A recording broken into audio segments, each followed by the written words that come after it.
Bharatiya Janata party के प्रत्याशी तो मैदान से ही बाहर हो गया है। लड़ाई मेरी संग्राम यादव से है। वो भी संग्राम, हाँ संग्राम यादव 20 पे है, मैं 80 पे हूँ। 80-20 का रेशियो है। हम 80 पे हूँ, 20 पे है।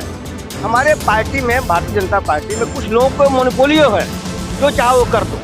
जिसका चाहो टिकट काट दो, जिसका चाहो बदल दो। अब सुरेंद्र सिंह के टिकट काटने से भाजपा का पूर्वांचल में सफाया की स्थिति हो गई है। ठाकुर नेताओं को आज तक जिसने भी टारगेट किया है वो यहाँ नहीं रहा है। इसलिए कांग्रेस हो, बसपा हो, भाजपा हो, ठाकुर नेताओं को, ब्राह्मण को सम्मान जो देगा और यादव को वही चल पाएगा यहाँ पे। नमस्कार, मैं बीपी यादव और इस समय आप देख रहे हैं खरी बात 24/7। इस समय हमारे साथ जुड़ रहे हैं फेफना विधानसभा से जदयू की टिकट पर पर्चा दाखिला करके आ रहे औलेश सिंह जी। औलेश सिंह जी से हम जानना चाहेंगे कि वो भारतीय जनता पार्टी से उनको टिकट नहीं मिला, उसके बाद उन्होंने जदयू का रुख अपनाया। आप क्या कहना चाहेंगे? देखिए, मैंने 15 साल से पार्टी की सेवा किया था और मुझे बार बार कहने के बाद भी टिकट नहीं मिला। तो जेडीयू जो है हमारा सहयोगी दल है और घटक दल है, और जेडीयू के चलते केंद्र में भी बीजेपी की सरकार चल रही है और प्रदेश में भी बीजेपी की सरकार बिहार में चल रही है, और यूपी में भी जेडीयू अपना अलग से चुनाव लड़ा रही है। तो जेडीयू के बदौलत ही सरकार चलेगी यूपी में।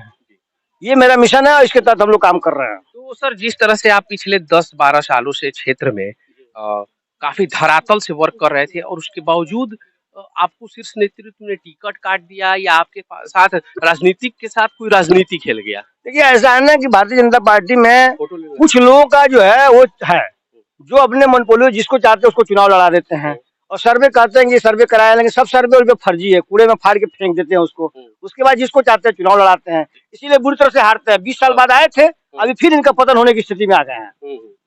तो आपके किन मुद्दों पे आप जो है वर्तमान विधायक का विरोध कर रहे थे, जिसकी वजह से कहीं ना कहीं आपका टिकट काटा गया है? मुद्दा क्या यार, हमारे क्षेत्र की सम्मानित जनता, फेफना विधायक सम्मानित जनता, मुझे जनता के सहयोग में, समर्थन में मुझे चुनाव लड़ना पड़ रहा है। मजबूरी भी मेरी है। जनता की मांग, हाँ, जनता की मांग है कि नेताजी अब कब चुनाव लड़ेंगे। 15 साल से मेहनत कर रहे हैं। यहाँ पे बाहरी आया हुआ है, वहाँ तो पूरा ग्रुप बना है, बाहरी भगाओ फेफना बचाओ, बाहरी भगाओ फेफना बचाओ। एक मिनट सर, बहुत से लोग नहीं जानते हैं बाहरी का मतलब क्या? बाहरी मतलब हमारे यहाँ जो मंत्री है और विधायक है, यहाँ का ही नहीं है। वो द्वारा का रहने वाला है, बैरिया का, यहाँ का नहीं है रहने वाला। हाँ, इसलिए पूरा जो है मिशन चल रहा है फेफना विधानसभा में। हम नहीं बोलना चाहते थे किसी राजनीतिक आदमी के विषय में, लेकिन इतना जरूर है कि भाई फेफना विधानसभा की जनता के सम्मान में मैं पर्चा भर रहा हूँ और उसी सम्मान में मैं चुनाव जीतने की स्थिति में आ गया हूँ। आज तो पर्चा भरा गया है।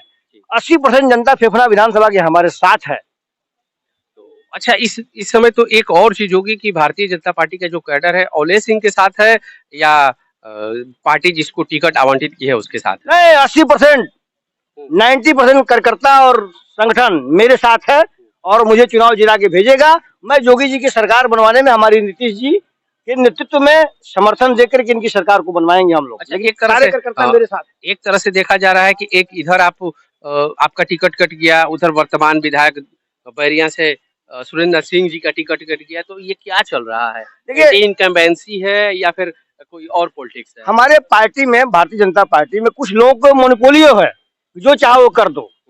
जिसका चाहो टिकट काट दो, जिसका चाहो बदल दो। अब सुरेंद्र सिंह के टिकट काटने से भाजपा का पूर्वांचल में सफाया की स्थिति हो गई है। कहीं ठाकुर नेताओं को टारगेट तो नहीं किया जा रहा है? ऐसा है, देखिए, ठाकुर नेताओं को आज तक जिसने भी टारगेट किया है वो यहाँ नहीं रहा है।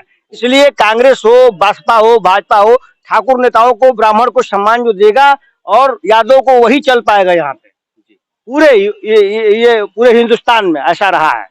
तो इसलिए मैं ये कहूंगा कि ऐसा किसी जाति का व्यक्ति विशेष नहीं है, लेकिन कुछ लोगों की मोनोपोलियो है, जिसके तहत टिकट जिसका चाहते हैं उसका काट देते हैं और जनता के विषय में सोचते नहीं है कि जनता का क्या होगा। ये तो देखना चाहिए ना जनता के विषय में कि जनता के साथ कौन कंधे से कंधे मिला चलता है। अच्छा, आखिरी बार में ये कि मुख्य आपकी लड़ाई किससे रहेगी, संग्राम सिंह यादव से या भारतीय जनता पार्टी के प्रत्याशी उपेंद्र तिवारी जी से? भारतीय जनता पार्टी के प्रत्याशी तो मैदान से ही बाहर हो गया है। लड़ाई मेरी संग्राम यादव से है। वो भी संग्राम, हाँ संग्राम यादव 20 पे है, मैं 80 पे हूँ। 80-20 का रेशियो है। हाँ, मैं 80 पे हूँ, 20 पे है। अच्छा जी। एक मिनट। तो आखिरी बार हम चाहेंगे कि जनता से आपके जो मूलभूत वादे हैं लास्ट में क्या रहेंगे? लास्ट में वादे रहेंगे, मैं चुनाव लड़ रहा हूँ और क्षेत्र की सम्मानित जनता के लिए जो भी जनता की मांग होगी उसकी पूरी करेंगे। और जनता की मांग आप देखिए ना, क्षेत्र का विकास होना चाहिए, नौजवानों को बेरोजगारी दूर होनी चाहिए, किसानों को सुविधाएं मिलनी चाहिए। भारतीय जनता पार्टी ने आज किसानों की आय दुगुनी कर देंगे। आज किसानों की आय दुगुनी हो गई है। मुंह से कह देना करने में दोनों बड़ा अंतर है, लेकिन आज तक दुगनी नहीं हुई है। लेकिन इसमें हम कह रहे हैं कि नीतीश जी के नेतृत्व में हम लोग सरकार में सहयोग देंगे, तो हाथ पकड़ करके और कराएंगे कि दुगनी कराओ। ये क्या मतलब है, जो कहा वो करो। ठीक है सर, धन्यवाद। फेफना विधानसभा के नेता औलेश सिंह जो कि बता रहे थे कि वो क्यों बागी हुए, क्यों उनका टिकट काटा गया और कैसे वो फिर जदयू के द्वारा मैदान में उतरे हैं। बलिया कलेक्ट्रेट से खरीबात 24/7 के लिए सहयोगी चंदन कुमार के साथ मैं बीपी यादव।